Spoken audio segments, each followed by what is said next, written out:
우리 앞에 나왔던 내용들을 제가 조금만 좀 요약해서 말씀을 드릴까요? 사도 바울이 회심한 후에 다메섹에서 복음을 전할 기회가 있었는데, 사도 바울이 다메섹에 갔던 목적 자체가 그리스도인들을 박해하러 간 거기 때문에 그리스도인들 내에서도 사도 바울에 대한 회의적인 입장을 가지고 있었고, 또 유대인들 내에서도 사도 바울이 왜 저러는지 이해가 안 됐습니다. 분명히 얼마 전까지, 며칠 전까지만 해도 우리랑 같이 그리스도인들을 잡는 일을 했던 사람인데, 그 사람이 갑자기 회당에 나타나서 예수가 하나님의 아들이다, 예수가 그리스도라고 선포하니까 그게 이해가 안 되는 겁니다. 그래가지고 다메섹에 있던 많은 그 유대인들이 사도 바울을 쫓아내게 됩니다. 사도 바울이 그걸 피해가지고 성경에 보니까 이 사도행전 그 9장하고 연결된 부분이 갈라디아서 1장이거든요. 연결해 보면 사도 바울이 3년 동안 아라비아에 갔다가 거기서 어떤 사역을 하고 또 하나님과의 특별한 만남을 가지고 다시 돌아왔는데, 그 사건이 또 뭔가 그 당시에 그 아레다 왕이나 그 나바테아 왕국이 아레다 왕국이거든요. 원래 우리가 사도 바울이 아라비아로 갔다고 하는 그 지역이 나바테아 왕국이에요.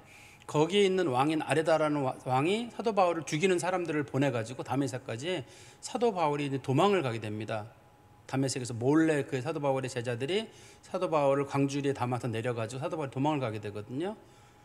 그 사도 바울이 다메섹에 있는 사람들에게도 미움을 받았어요. 복음을 전하는 일 때문에. 그리고 아라비아에 가서도 미움을 받게 되고, 사도 바울이 나름대로 이제 마음을 정한 데가 어디냐면, 내가 예루살렘에 가서 사도들을 만나서 사도들하고 얘기를 좀 나눠야 되겠다고 했는데, 사도들도 만나주려고 하진 않습니다. 그 사람이 예루살렘에 있는 그리스도인들을 잡아다가 옥에 가둔 걸 알고 있고, 오랫동안 그리스도인들을 박해하는 일을 했던 걸 알기 때문에 사도 바울이라는 인물을 받아들일 마음이 없어요. 그때 바나바라는 인물이 나타나가지고 사도 바울이 다메섹에서 어떤 영적인 체험이 있었고, 또 아나니아의 안수를 받고, 그리고 그가 복음을 전하는데 이게 진짜다라고 얘기를 하니까, 그래도 딱 두 사람만 사도 바울을 만나줬다고 성경이 기록하고 있어요. 누구냐면 베드로랑 예수님의 동생 야고보, 딱 두 사람만 만났고 나머지는 만난 적이 없었다. 사도 바울이 갈라디아서 1장에서 설명하고 있거든요. 우리가 이제 그 부분까지 그 앞부분에 나와 있었고, 그 다음에 이제 사도 바울의 역할은 거기까지 멈추고 이제 베드로의 역할로 나오게 되는데, 베드로가 크게 두 가지 이적 사건을 하게 됩니다. 하나는 루다라고 하는 지역에, 그 요빠라고 하는 곳과 예루살렘 중간쯤에 있는 루다라고 하는 곳에서 8년 동안 중풍병을 앓았던 애니아라고 하는 여자를 예수 그리스도의 이름으로 살려낸 사건이 하나가 있습니다. 그 사건 때문에 루다에 있는 사람들과 그 주변에 있는 사람들이 예수를 많이 믿었다, 이렇게 돼 있고, 두 번째는 사도 바울이 요빠에 가서 이미 죽은 여자예요. 다비다라고 하고 다른 말로는 도르가라고도 불리는 어떤 여자가 죽었는데, 그 여자의 죽음을 놓고 많은 사람들이 베드로를 불러가지고 이 사람 죽음의 장례식을 좀 치러달라. 그런데 이 여자가 살아있는 동안에 구제와 선행을 참 많이 한 사람이다. 그리고 자신들이 입고 있는 속옷이나 겉옷은 전부 다 이 다비다라고 하는 여자가 만들어준 것이다라고 하는데, 그때 베드로가 이건 하나님께서 이 여자를 살리려는 하나님의 뜻인가 보다 싶어가지고 사람들을 다 내보내고 기도하는 가운데 다비다가 살아나는 사건이 있습니다. 이 사건을 통해 가지고 그 요바에 있는 많은 사람들, 그 사람들이 주님을 믿었다, 이게 돼 있거든요, 성경에. 이제 이 말씀에 크게 두 가지로 구분이 되는데, 하나는 이적 사건이고, 이적 사건 뒤에는 반드시 많은 사람들이 예수를 믿었다, 그 이적의 의미가 중요한 게 아니라 이적의 결과적으로 많은 사람들이 주께 돌아오는 일이 있었다고 설명을 하고 있어요. 그러니까 기독교 복음에 있어서 중요한 사건은 말씀을 전하는 사건도 중요하고 이적도 굉장히 중요한 사건입니다. 지금 우리가 이적을 많이 보지 못하는 거는요, 저나 여러분이나 우리가 이적을 잘 안 믿어요. 예를 들어서 누군가가 8년 동안 중풍병을 앓았다가 살아났대, 안 믿습니다, 대부분 사람들이. 심지어는 누가 죽었다 살아났대 그러면 말도 안 된다 소리를, 이 시대에 어떻게 그런 일이 있냐고 사람들이 얘기를 해요, 실제로. 이런 소위 기독교의 이런 역할, 과거에만 해도 우리가, 저는 이제 주로 70년대, 80년대에 주로 이제 중고등학교 시절을 보냈잖아요.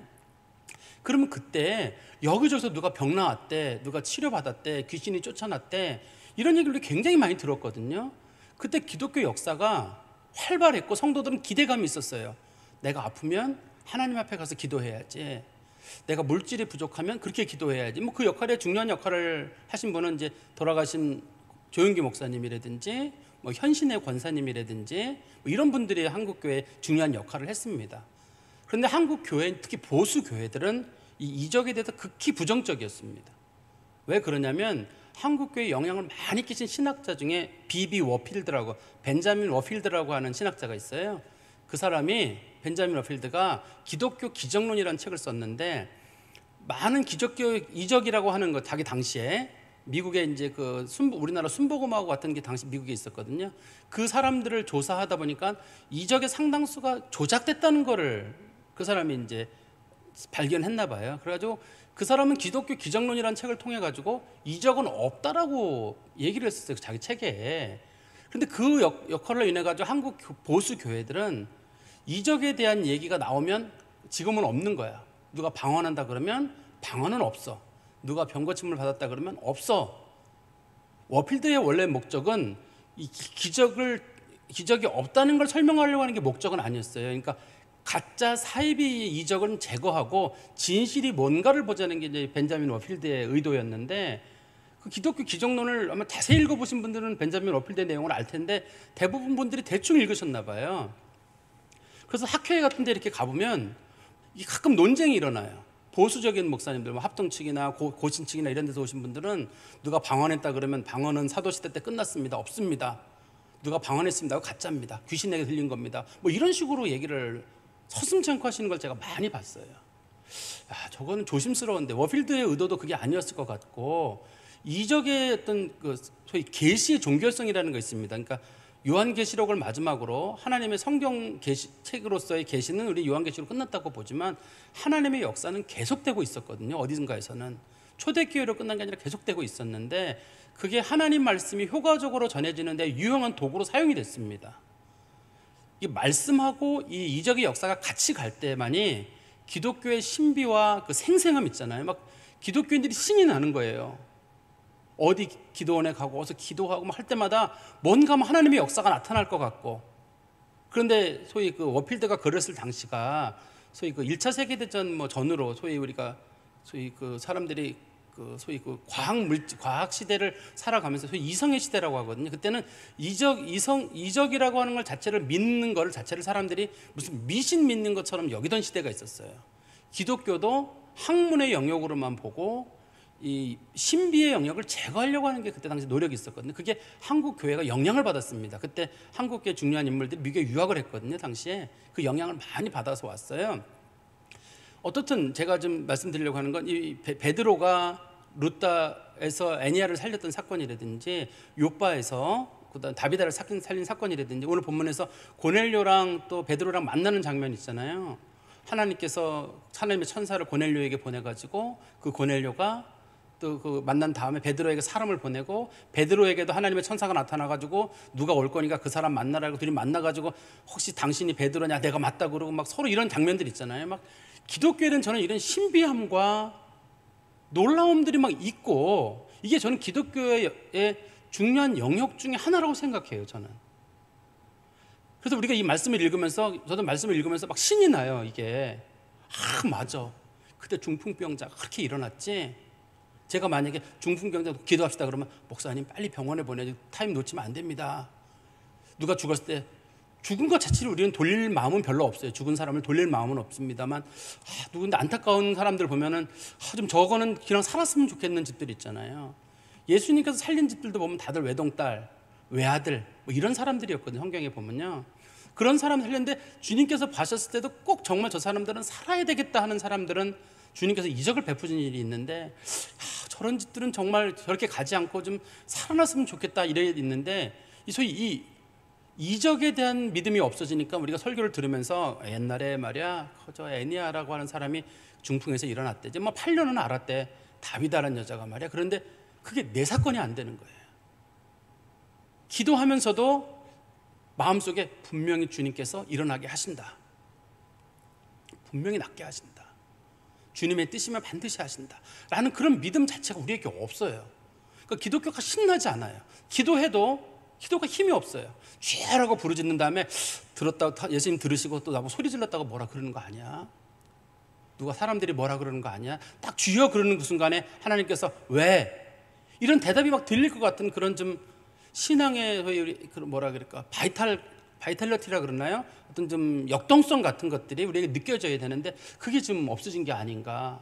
사실 이 고넬료 사건도 큰 의미로는 두 가지거든요.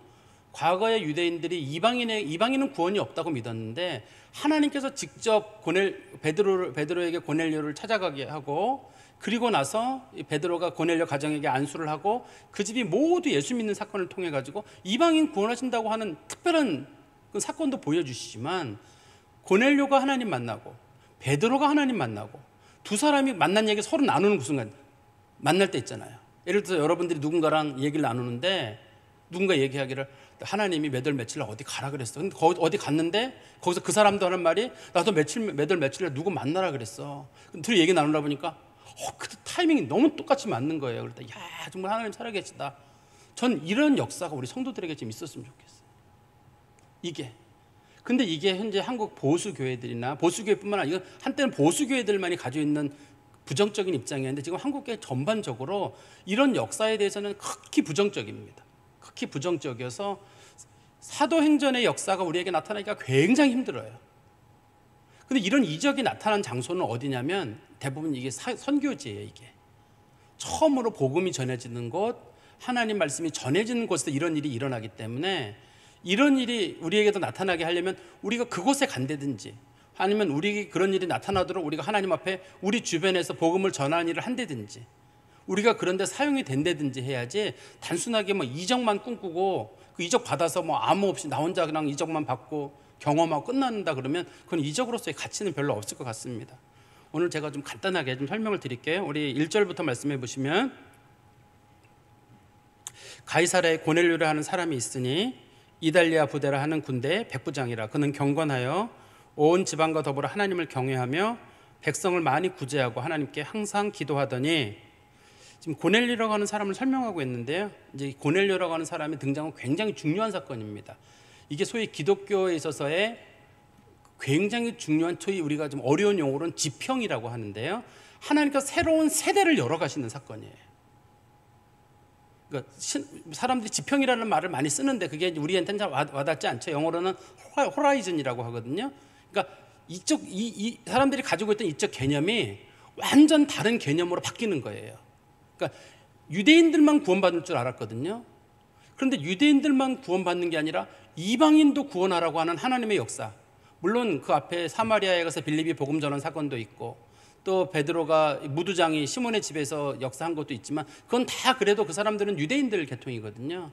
이방인에게 직접적으로 복음이 전해지는 사건의 중심에 선 인물이 고넬료라고 하는 인물이기 때문에 그래요. 하나님께서 이방인에 대한 새로운 구원의 역사를 이루기 때문입니다. 그런데 그 사람은 누구냐면 이달리아 부대라고 하는 군대 백부장이다. 당시에 우리는 예루살렘이 중요 도시지만, 예루살렘은 예배의 그 장소로서 중요한 장소고, 당시에 뭐 정치적으로나 군사적으로나 중요한 장소는 가이사랴예요. 거기에 로마의 총독이 머무르고 있었고, 당시 로마 군단이 거기에 이제 자리를 잡고 있었고, 거기에 보통 이제 역사 기록에 보면 5개 정도의 부대들이 있었는데 그 중에 한 백부장이 그 중에 한 사람이거든요. 당시에 군대 의무 기간, 당시에 로마 사람들 중에 군대를 누구나 가는 건 아닙니다. 군대를 제대한 사람들은 로마 시민권이 주어졌기 때문에 군대를 보통 가면 20년이었거든요. 군대 복무 기간이 20년이고, 그 다음에 군대를 마치고 나서 조금 세월이 좀 지난 다음에 25년으로 늘어나요. 17살에 군대를 가서 37살에 보통 제대를 하게 되는데, 나중엔 이 병력이 25년으로 늘어나는 바람에 40몇 살에 제대를 하게 됩니다. 근데 군인은, 성경에 보면 군인들은 자기 가족을 신경 쓰지 않는다라고 사도 바울이 얘기하는 거 있잖아요. 군인이 자기 가족을 데리고 다니는 일이 없다라고 사도 바울이 예를 드는 일이 있거든요. 그런 것처럼 당시에 군인은 결혼할 수 없었어요.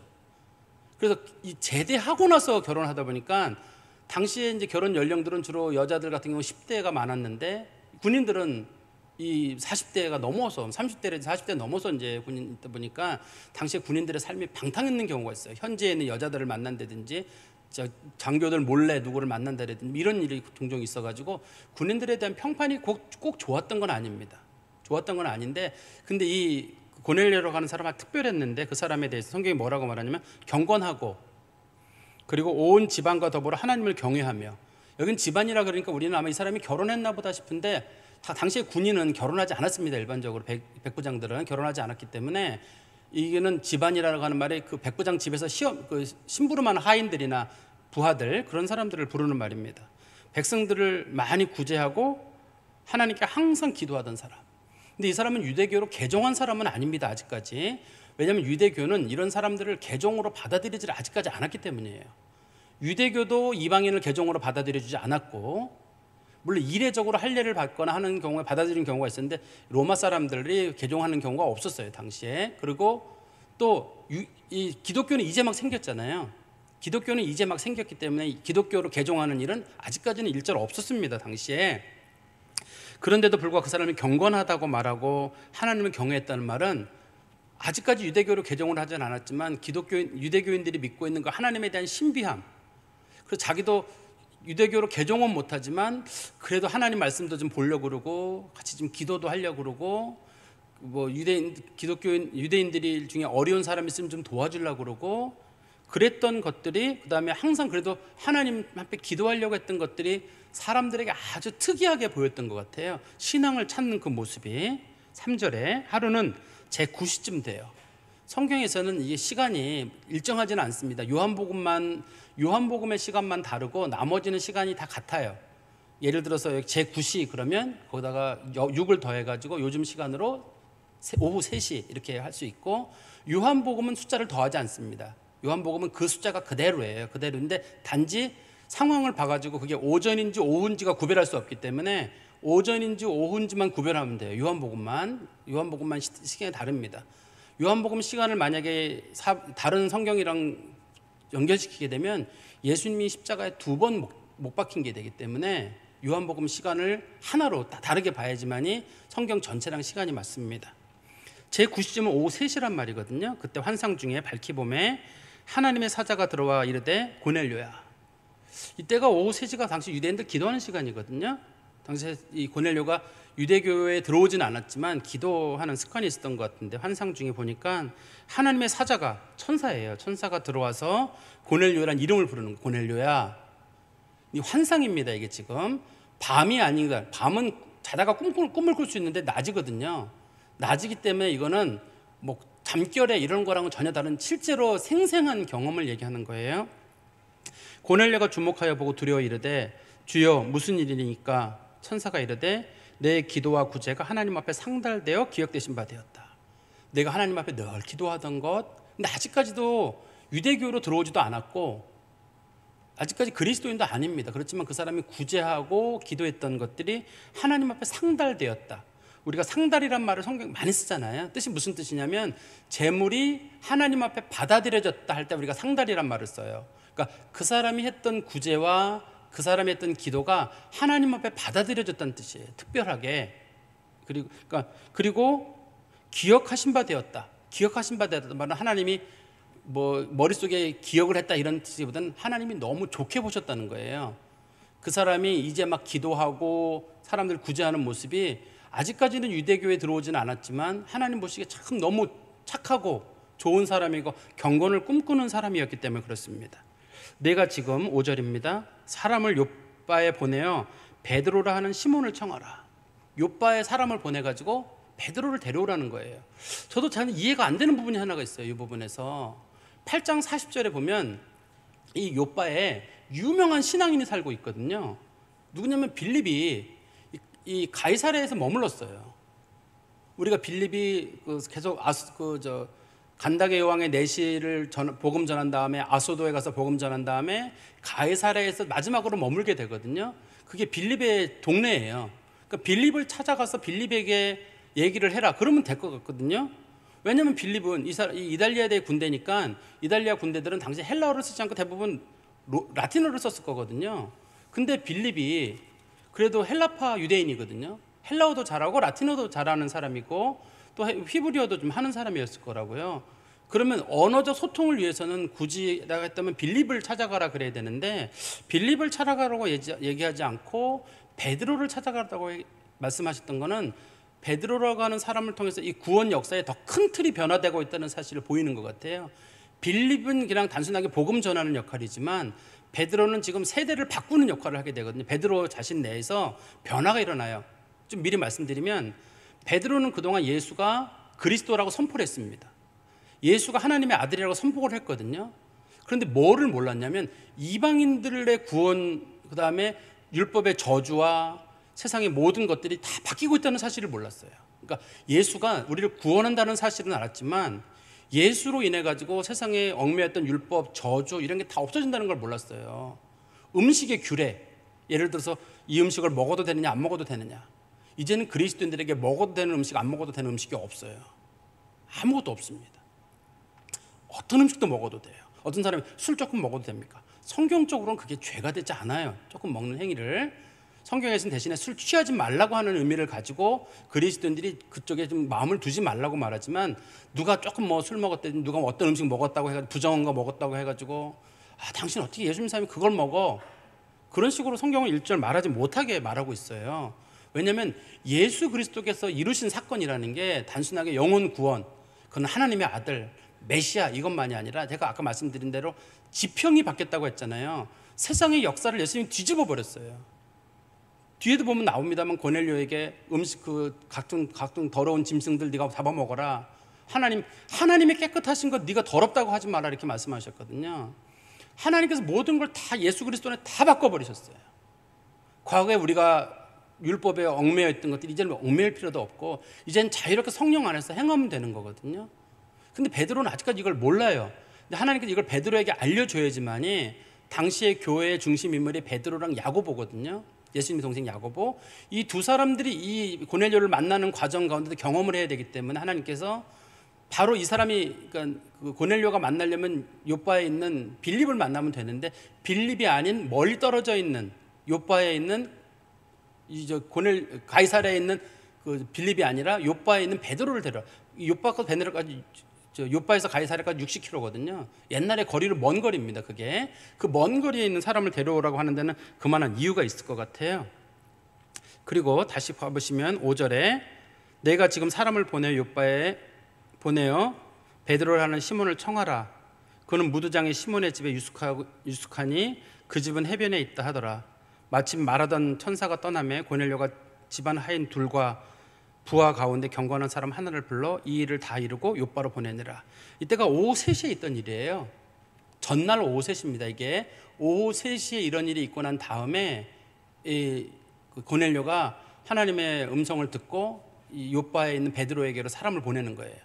근데 이 베드로 이 보내는 과정 가운데도 그냥 보내지 않는 이유가 처음에는 이게 처음 보는 일이잖아요. 이 사람이 처음 보는 일인데 너무 생생한 거예요.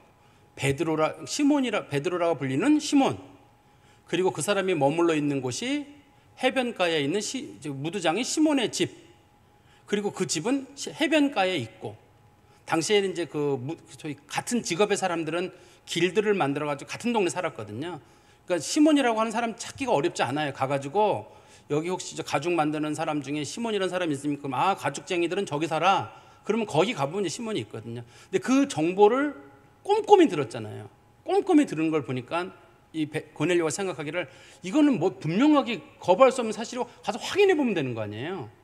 그러니까 사람을 보내는데 자신을 잘 따르던 경건한 하인들은 주로 유대인들이었을 거예요. 그 사람들, 그다음에 자신의 부하 하나, 아마 이 사람들을 호위하는 일을 같이 했던 그 사람일 것 같은데 세 사람을 보내서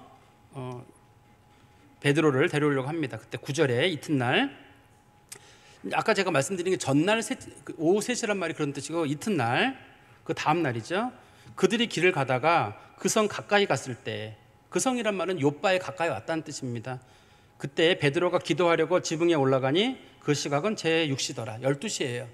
그때가 유대인들 기도하는 시간은 아닙니다. 12시는 굉장히 더운 시간이기 때문에. 근데 베드로는 수시로 하나님 앞에 기도했던 것 같아요. 또 당시에 유대인들 집이 더워요. 그래서 옥상에 올라가 있으면 옥상에 사람들이 또 뭐 나물 같은 것도 말리고 곡식도 좀 말리고, 그리고 사람들이 뭐 이렇게 앉아서 바람이 통하면 좀 시원하게 앉아 있을 곳이니까 아마 그때 베드로가 옥상에 기도하러 갔던 것 같아요. 그때 사람들은 이제 음식을 준비하고 있었고 10절에 보시면 그가 시장하여 먹고자 하매 사람들이 준비할 때 베드로가 이제 배고프다 그러고 올라간 것 같아요. 내가 기도하고 내려올 테니까 밥 좀 준비해 달라라고 하는데 황홀 중에 하늘이 열리며 한 그릇이 내려오는 것을 보니 큰 보자기 같고 내 귀를 메어 땅에 들이었더라. 그릇이 하나 내려오는데 그게 마른 그릇, 우리는 그릇 하면 이렇게 대접 같은 걸 생각하는데 내 보자기 같고 내 귀가 달려있는 큰 그릇인 것 같아요. 이게 보자기가 내려왔다는 뜻입니다. 그 안에는 땅에 있는 각종 네 발 가진 짐승과 기는 것과 공중에 나는 것들이 있더라. 또 소리가 있을 때 베드로야 일어나 잡아먹어라 하거늘 베드로가 이르되 주여 그럴 수 없나이다. 속되고 깨끗하지 아니한 것은 내가 결코 먹지 아니하였나이다 한데, 그때 공중에서 뭐가 내려왔냐면 잘 보세요. 성경에 보시면 땅에 있는 각종 네 발 가진 짐승과 기는 것과 공중에 나는 것들, 세 종류죠. 하나는 네 발 가진 짐승, 이게 가축입니다 일반적으로. 그리고 기는 동물, 뭐 진해 같은 거, 이런 다종류 같은 것들, 그다음에 공중에 나는 새. 성경에서 이걸 먹으라고 돼 있나요? 먹지 말라고 돼 있나요? 레위기 11장에 보면 네 발 가진 짐승 중에 다 먹지 못하는 게 아니라 그 중에서 발이 쪽발이 되고 새김질하는 건 먹게 돼 있죠. 그 신명기 11장 뭐 1절부터인가 47절까지 보면 나와요. 그래서 그 네 발 가진 짐승을 꼭 못 먹는 게 아니라 그 중에 먹을 것도 있고 못 먹을 것도 있어요. 그 대신에 발이 갈라져 있고 쪽발이 갈라져 있고 새김질하는 건 먹게 돼 있고 기는 거는 못 먹게 돼 있습니다. 뱀이라든지 이런 건 못 먹게 돼 있고 새는 비둘기나 참새같이 곡식을 먹는 거로 알려진 동물을 먹을 수 있고 소위 육식을 하는 동물은 먹지 못하도록 올빼미 못 먹게 돼 있고 독수리 못 먹게 돼 있고 이렇게 써 있습니다. 레위기에 보면 써 있는데 베드로는 그 모든 걸 보고 자기 못 먹겠다고. 성경 보면 잡아먹으라는 말이 무슨 뜻이냐면 도살해서 먹으라는 뜻입니다. 이게 지금 집어먹으라는 뜻이 아니라 네가 죽여서 잡아먹으라는 뜻이에요. 환상 중에 보는 거니까 베드로가 환상 중에 잡아서 먹으면 되는데 베드로가 생각하기를 거기에 부정한 동물도 있고 섞여 있으니까 저는 못 먹습니다. 당시에 이제 유대인들이 얼마나 음식에 대한 규례가 엄격했는지를 알 수 있어요. 아무리 좋은 음식이라 할지라도 하나님 먹을 수 있는 소나 양과 염소 먹게 돼 있잖아요. 그래도 그 동물이라 할지라도 그게 부정한 동물하고 닿았으면 절대 안 먹는 원칙.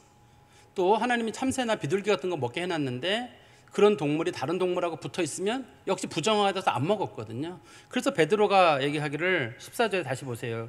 하나님께서 베드로야 일어나 잡아먹어라 하거늘 베드로가 이르되 주여 그럴 수 없나이다.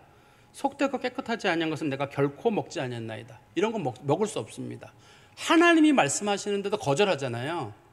하나님이 말씀하실 때 거절한 이유는 이게 자신들의 신앙 고백이에요. 부정한 음식은 절대 안 먹습니다. 절대 안 먹고 뒤에 또 나옵니다. 5절에 15절에 두 번째 소리가 있으되 하나님께서 깨끗하게 하신 것을 내가 속되다 하지 말라. 하나님이 깨끗하게 하셨던 걸 왜 깨끗하게 했냐면 예수로 말미암아서 이제는 음식에 대한 부정 규례가 다 없어져 버렸어요. 베드로가 사도 바울이 후에 얘기를 하잖아요. 이제 그리스도 안에서 다 깨끗하다. 먹는 사람 제발 뭐라고 문제 삼지 말아라. 그러나 그 사람들이 시험 들면 약한 사람들 위해서 네가 먹지는 말 때 뭘 먹어도 죄가 되지 않는다.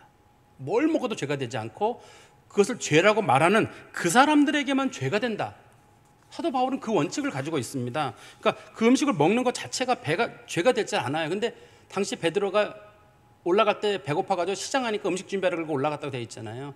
근데도 베드로가 그래도 못 먹는 이유는 이거는 당신들이 가지고 있는 당시에 강한 그런 율법에 대한 입장 때문에 그런 거예요. 근데 하나님께서 말씀하시기를 하나님이 깨끗하게 한다는 건데 네가 왜 못 먹느냐 한데도 베드로가 3번이나 성경에 보면 이렇게 되어 있죠. 베드로가 3번이나 16절에 보시면 이런 일이 3번 있은 주 그 그릇이 곧 하늘로 올려져 가더라. 하나님이 3번 말씀하셨는데도 베드로가 절대 안 됩니다. 절대 안 된다 그랬어요. 베드로가 생각할 땐 이걸 적으로 생각했을 거예요. 아마 내가 너무 배고파서 헛개비를 봤나, 아니면 하나님이 나를 시험하시나. 왜냐면 이런 얘기는 들어본 적이 없는 거예요. 자기도 그냥 예수가 바꾸셨다는 게 자기 생각할 때는 예수는 하나님의 아들 맞아, 나의 구원자, 그리고 예수는 우리의 메시아 그리스도, 그런 건 가지고 있었는데 이렇게 음식 규례까지 다 바꾸리라고는 생각을 못했던 거예요. 베드로는 이런 얘기는 들어본 적도 없는데 갑자기 천사가 나타났는데 이게 황홀 중이니까, 환상 중이니까 내가 배고프니까 아무래도 별소리를 다 듣나 봐. 이상해 난 못 받아들이겠어. 아마 그랬던 것 같아. 근데 지금 하나님께서 말씀하시는 건 뭐냐면 예수 그리스도의 십자가가 하늘과 땅에 있는 모든 저주, 모든 규례들, 인간에게 이건 하도 되고 안 해도 되고 죄를 저지르는 거 말고요. 죄를 저지르는 것 말고 소위 부정에 관한 모든 규례들이 다 깨끗해요. 이방인과 유대인이 차별이 없고, 그 다음에 더러운 음식, 깨끗한 음식이 차별이 없어요. 인종도 차별이 없고, 유대인이나 헬라인이나 어떤 이방인도 전혀 차별이 없는 하나님께서 주시는 새로운 세대가 여기 들어있는 거예요. 그렇기 때문에 이 하나님이 깨끗하게 하신 걸 내가 더럽다고 하지 말라는 말은, 우리 현대인들로 말하면 하나님께서 괜찮다고 하는 사람은 우리가 정죄해서는 절대 안 돼요. 우리랑 조금 다르거나 누가 뭘 좀 먹었다고 해가지고 내가 이해하지 않는 행동을 했다고 해가지고 제발 그 사람 정죄하지 않았으면 좋겠어요. 우리가 이제 이렇게 하는 데서 보수교회 같은 경우는 피제 음식을 먹지 않는다 그래가지고 뭐 순대를 안 먹는다든지 뭐 간 같은 거 이렇게 안 먹는 분들이 계시거든요. 그분들의 신앙을 제가 존중할 수 있습니다. 존중하는데 그걸 먹는 사람들에 대해서 저거 왜 먹었냐 그러고, 누가 조금 술을 먹었다고 해가지고 막 정죄하고 마세요. 그렇다고 제가 먹는 것도 아니고 여러분들에게 먹으라고 권하는 것도 아닙니다. 제가 먹어본 적도 없고 제가 권하지도 절대 않습니다. 그러나 정죄를 하기 시작하는 사람들은 누가 뭘 조금 먹고 안 먹고를 가지고 자꾸 사람들을 정죄해요. 그런데 성경은 그런 음식 정죄에 대해서는 전혀 못하게 하고 있거든요. 우리 성경 말씀 하나 보면 나오는데요. 로마서 한번 보시겠어요? 로마서 14장 13절부터 17절까지. 로마서 14장 13절부터 17절입니다. 제가 읽어드리겠습니다. 그런즉 우리가 다시는 서로 비판하지 말고 도리어 부딪힐 것이나 거친 것을 형제 앞에 두지 아니하도록 주의하라. 내가 주 예수 안에서 알고 확신하노니 무엇이든지 스스로 속되는 것이 없으되 다만 속되게 여기는 그 사람에게 속되니라. 부정한 거 없어요. 그 사람만한테만 그런 거란 뜻이에요. 만일 음식으로 말미암아 내 형제가 근심하게 되면 이는 내가 사랑으로 행치 아니함이라. 네 형제가 뭘 먹었다고 해가지고 네가 자꾸 그걸 가지고 타박을 하면 네가 형제를 사랑하지 않아서 그랬다는 거예요. 그리스도께서 대신하여 죽으신 형제를 내 음식으로 망하게 하지 말라. 예수께서 그걸 다 없애셨는데 네가 왜 음식을 가지고 그 형제를 망하게 하고 시험에 들게 만드냐는 거죠. 그러므로 너희의 선한 것이 비방을 받지 않게 하라. 하나님의 나라는 먹는 것과 마시는 것이 아니에요. 먹고 마시는 게 하나님 나라에서 했던 성도들의 기준이 아니라는 겁니다. 그거는 뭐냐면 성령 안에 있는 의와 평강과 희락이니라. 성령 안에서 그 사람들이 누리는 하나님 앞에서 무죄하다고, 여기 의라는 말의 원래 뜻이 무죄하다는 뜻이거든요. 그리스도 안에 있는 사람들은 뭘 해도 하나님께서 다 무죄하다고 여겨주시고 의롭다고 여겨주시고 그 사람들에게는 마음의 평강을 주시고 그 사람들에게 신앙의 즐거움을 주는 게 목적이지, 성도들은 여전히 부족함에도 내 죄가 사함을 받았어. 나는 늘 부족하지만 하나님 내 짐을 져주셔. 그리고 내가 여전히 잘못 살고 있는데도 그래 하나님 도와주실 거야. 그런 마음 때문에 죄인임에도 불구하고 의인으로서의 느끼는 평안함을 누리고, 주변의 환경은 복잡해도 그 안에서 평화를 누리고, 슬프고 우울한 일이 많음에도 불구하고 예수 믿는 사람들은 그 안에 즐거움을 누리도록 주님께서는 주신 거거든요. 은혜를 주신 거. 그 예수 십자가의 공로란 말이에요. 근데 주변에 있는 사람들이 너 기도하지 않아서 그래, 너는 경건하지 않아서 그래, 넌 그거 먹어서 그래, 어떻게 예수 믿는 사람이 그런 행동을 할 수 있어?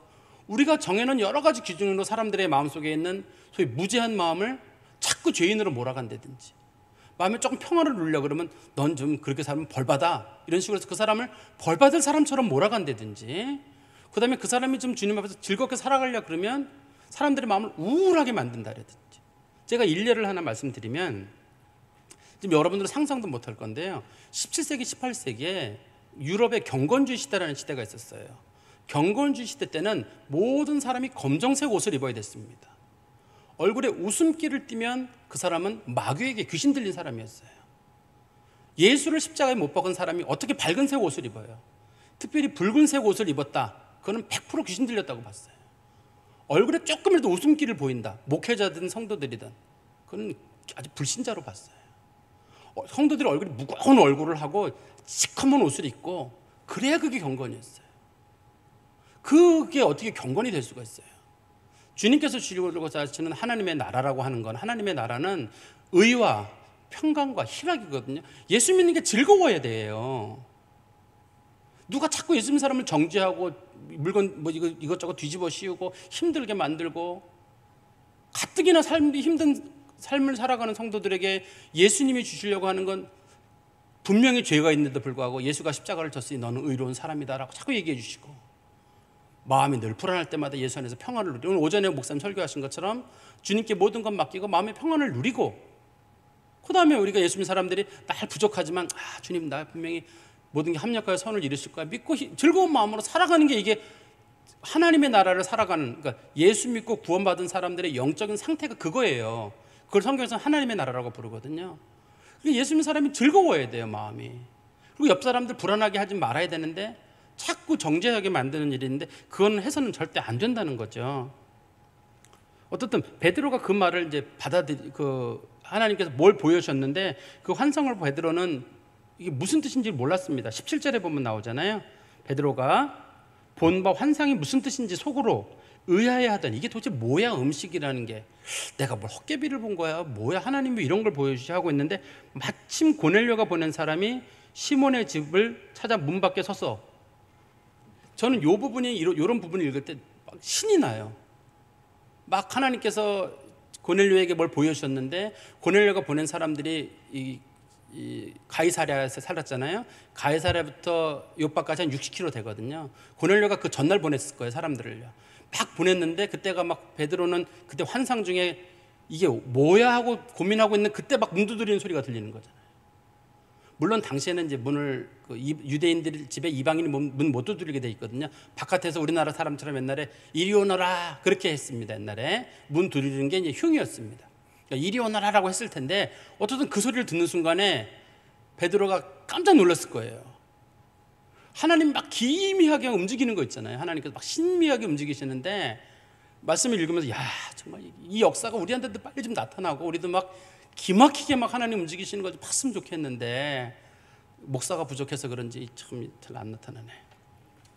우리 말씀 다시 가보시면, 마침 고넬료가 보낸 사람들이 시몬의 집 찾아 문 앞에 서서, 이 시몬은 베드로가 아니라 무두장의 시몬입니다. 이 집이 시몬의 집이기 때문에 불러 묻되, 베드로라는 시몬이 여기 유숙하느냐.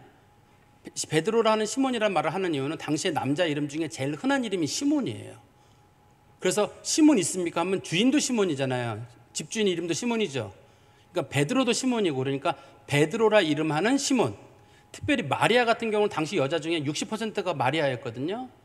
마리아 나오십시오. 그럼 누구 마리아? 아마 이랬을 정도로 마리아 이름이 너무 흔했어요. 그러면 누구 부인 마리아라든지 누구네 딸 마리아라든지 하면 이렇게 했던, 여기서 본문에 보면 베드로라고 하는 시몬이라는 말은 자기가 환상 중에 봤던 그 베드로라고 하는 시몬을 찾는 거죠. 베드로가 19절입니다. 환상에 대해 생각할 때 성령께서 그에게 말씀하시되, 두 사람이 너를 찾으니. 근데 10장 7절에 보면 몇 사람이 떠났다고 되어 있나요? 10장 7절에 보면 하인 둘과 부하 가운데 경건한 사람 하나를 이렇게 보냈다고 되어 있잖아요. 근데 여기 보니까 두 사람이라고 되어 있잖아요. 19절에 보면.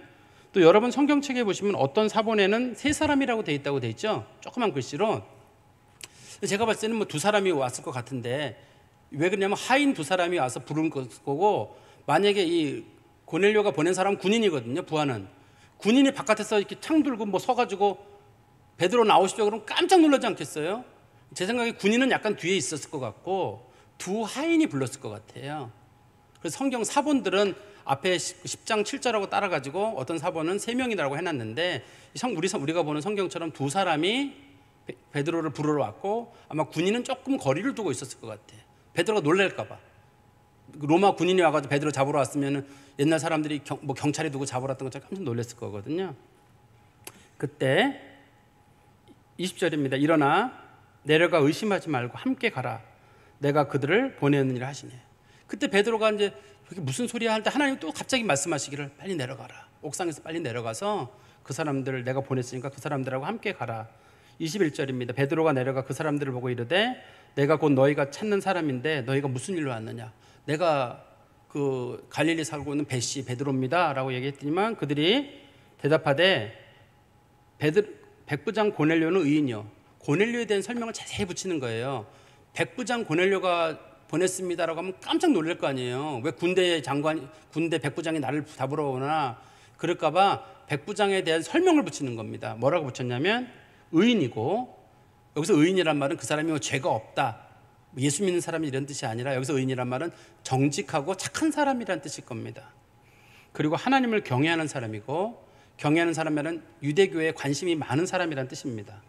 그리고 온 유대 족속이 칭찬하더니 그 사람이 유대인들에게 보니까 구제와 선행을 많이 해서 사람들이 그에 대한 평가가 좋았고, 또 그가 거룩한 천사의 지시를 받아 당신을 그 집으로 청하여 말을 들으려 하느니라 한대. 근데 그 사람이 이런 사람인데, 그 사람이 어저께 오후 3시에 천사를 만났는데 천사가 말하기를 이만저만하게 요바에 가면 해변가에 시몬이라는 사람 집이 있는데 거기 가서 시몬이라 부르는 베드로를 데리고 오라 하라. 그래서 우리가 왔습니다 라고 얘기를 하니까 베드로가 들을 때도 이건 하나님이 보내신 사람이구나 알 거 아니에요. 그냥 갑자기 보내려고 오랍니다 그러면 체포돼서 가는 느낌이 들어가지고 본인이 당황했을 거거든요. 근데 23절에 베드로가 불러들여 유숙하게 하니라. 베드로가 이방인을 불러들여 그 집에 머물게 하거든요. 이 시몬의 집이 교회였던 것 같아요 당시에. 근데 유대인들은 이방인하고 식사도 같이 하지 않지만 잠은 절대 안 잡니다. 근데 베드로가 들어오세요. 주무시고 가세요. 그리고 그 다음날 떠나잖아요. 그 다음날 떠나는데 베드로에게도 뭔가 큰 변화가 지금 일어나고 있는 거예요. 제가 지금 말씀에 지금 결론을 맺으면, 저는 이 성경을 읽으면서 제가 적어놨어요. 제가 적어놓은 걸 읽어드릴게요. 하나님의 역사는 참으로 신비롭다. 그 말씀을 읽는 우리가 신나고 흥분된다. 하나님이 하시는 일이 너무나 기가 막히다. 어떻게 하나님께서 이렇게 일을 역사하시는가. 고넬료에게 나타나시고 베드로에게 나타나고 두 사람이 동시에 얘기를 맞추는 순간에 딱 맞는 얘기가 거기서 나오고, 그리고 베드로의 마음이 움직여서 하나님께서 구원의 역사를 이루시는 모습이 참 신나는 일이다. 이런 역사가 우리한테 있었으면 좋겠다. 두 번째는 하나님께서 고넬료를 부르신 이 장면은 이제는 이방인이나 유대인이나 누구도 그리스도 안에서는 죄인이 없어요. 예수 믿는 사람들은 그리스도 안에 누구도 정죄할 수 없고 누구도 비방하거나 비판하지 마라. 절대 이방인이거나 혹은 나와 다른 생각을 가지고 있거나 다른 삶을 사는 사람들에 대해서 절대 비판하지 말라는 말이에요. 죄를 저지르는 거랑은 별개입니다. 죄를 저지르는 거는 분명히 죄가 되는데, 죄가 아닌 이상 그 사람이 가지고 있는 여러 가지 태도들에 대해서 우리랑 맞지 않다는 이유로 그 사람을 정죄하는 건 옳지 않아요. 왜 그러냐면 예수 그리스도께서 만물을 새롭게 하셨거든요. 만물을 다 새롭게 하셨고 새로운 세대를 열었어요. 예수 믿는 사람들에게는 저주도 안 통하고 운명도 안 통해요. 예수 믿는 사람들이 간혹 이건 나의 운명인가 봐요. 예수 믿는 사람들은 예수가 준 운명이 따로 있어요. 어떤 사람 나는 우리 조상들 때부터 이렇게 습관이 돼서 그것도 다 끊어져요. 저는 그렇게 믿어요. 예수를 믿는 그 순간부터는 저주든지 사람들이 흔히 쓰는 가계의 저주든지 혹은 운명에 관한 것든지 저는 다 바뀐다고 믿어요. 예수가 모든 것들을 성령 안에서 새로운 길로 완전히 우리를 바꿔가기 때문에 우리는 신분만 성도로 불리거나 하는 게 아니라 우리들의 삶 전체가 예수 안에 있어요. 그래서 예수 믿는 사람들은 과거에 나를 둘러싸고 있던 어떤 것들로부터도 다 완전 자유함을 얻어가지고 이제는 그리스도인들은 하나님 안에서 뭘 누리냐면 내가 그리스도로 말미암아 의롭다함을 얻고 나같이 부족한 사람도 하나님이 의롭다고 해주시는구나, 나 같은 사람도 주님 앞에 괜찮다고 해주시는구나 라고 느끼고 의와 평강과 희락을 누리는 삶을 살아간다는 거죠. 그래서 우리 성도들도 절대 우리 교회 성도들이나 주변에 있는 분들에게 절대 비판을 좀 삼가해 주세요. 특히 신앙이 여린 성도들, 혹시 그분들이 음식 중에 우리가 볼 때는 저런 건 좀 하지 않았으면 좋겠다 한다고 해가지고 너무 정죄하지 마시고 기도해 주시고 기다려 주시고 그래야지 그게 성도가 가야 될 길이고, 주님께서 로마서 또 그런 말씀하셨거든요. 주께서 괜찮다고 하는 사람들을 내가 뭔데 자꾸 정죄하는 거예요. 내 하인을 정죄하는 너는 누구냐?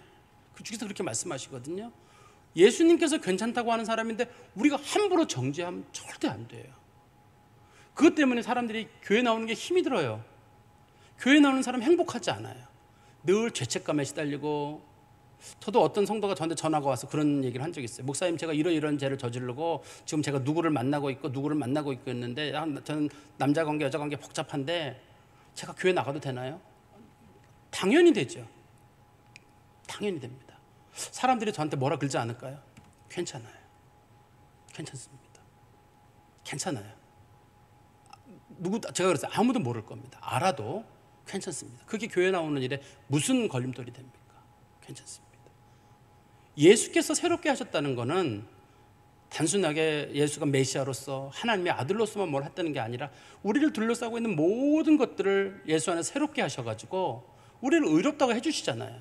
그 사람만 죄인인가? 우린 죄인 아니던가요? 그 사람만 잘못 살던가? 우리는 똑바로 살던가요? 서로가 그리스도 안에서 은혜 받은 사람답게 새로운 시대를 열어가면서 교회에 왔을 때 부족한 점들이 여기서는 긍정으로 바뀌고, 사람들에게 손가락질 당하던 사람들이 서로가 서로를 위로해주고, 그래야 그게 교회 아니겠어요? 그래서 교회에 왔을 때 사람이 하나님의 나라의 어떤 은혜를 누리면서 평강도 누리고 평화도 누리고 또 즐거움도 누리고, 교회 오고 싶다. 그런 게 돼야 저는 교회라고 생각해요. 전 우리 교회가 이 말씀 가슴에 두시고 살아가시기를 간절히 소망합니다. 기도하겠습니다. 하나님 아버지, 주님 은혜 감사합니다. 우리 주 예수 그리스도께서 우리를 위해서 주셨던 수많은 은혜들을 우리가 가벼이 여기지 않도록 도와주시옵소서. 주께서는 우리의 영혼을 구원하셨고 우리들의 삶을 바꾸셨으며 세상에 예수 믿는 모든 사람들에게 저주와 악함과 성도들을 둘러싼 모든 것들을 제하시려고 십자가에서 돌아가시고 하나님과 우리 사이에 있던 휘장을 찢으셨고 십자가로 모든 걸 이루셨다고 말씀하셨습니다. 또한 주께서 말씀하시기를 누구든지 그리스도 예수 안에 있는 자들에게는 결코 정죄함이 없다고 말씀하셨사오니, 우리가 이 말씀을 가슴에 깊이 두게 하시고 나도 예수 안에서 정죄함 없는 삶을 살았듯이 다른 사람들을 우리가 정죄하지 않도록 예수 안에서 내가 누리는 그 평화가 다른 사람들에게도 전해지기를, 또한 우리가 온전히 평화를 누리지 못한다면 이제부터라도 우리가 예수 안에서 의로움을 누리고 평강을 누리고 즐거움을 누리는 성도들이 되고, 우리 교회에 나온 모든 성도들이 예수 안에서 의로움을 누리고 평화를 누리고 기쁨을 누리는 일에 우리가 힘을 다할 수 있도록 저희를 사용하여 주시옵소서. 주께서 사도들을 통해 보였던 그 놀랍고 신비하고 기막힌 역사들이 우리 가운데도 있게 하여 주시고 우리가 그 일을 만들어가는 성도들 되게 하여 주시옵소서. 예수 그리스도의 이름으로 기도하옵나이다. 아멘.